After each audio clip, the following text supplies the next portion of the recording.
Кәсіпкерлік. Бүгін кәсіпкерлік жайлы талқылайтын боламыз. Кәсіпкерліктің мәнін, түрлерін және формаларын қарастыра өтсек. Кәсіпкерлік белгілі бір тауардың сату, қызмет көрсету немесе өндірістен пайда алуға бағытталған экономикалық мамандық. Кәсіпкерлікпен айналысатын адамды кәсіпкер деп атайды. Кәсіпкер үш негізгі пайдасын табу.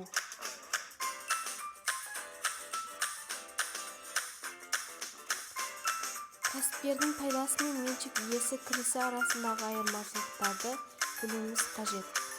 Меншік иесінің табысының түрлері: дивиденд, пайыз, рента. Оның түрлеріне тоқтала кететін болсақ,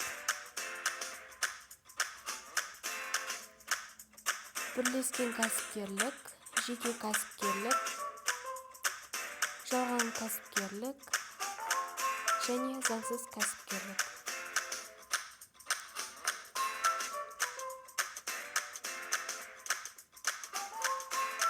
Бірлескен кәсіпкерлік көріп отырғандарыңыздай бірнеше адамның арасындағы жұмыс.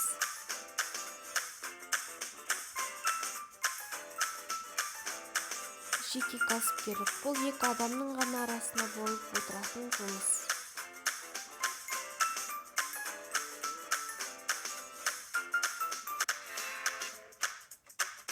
Жалған кәсіпкерлік.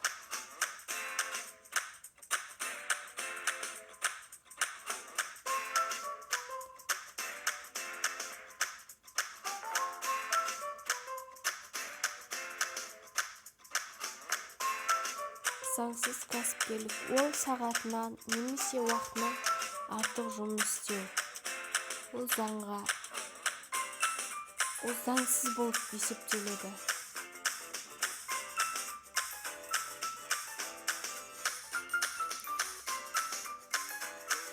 Негізіне келетін болсақ, кәсіпкерлік 4 кезеңнен тұратын процесс ретінде қарастыруға болады. Назарларыңызға рахмет.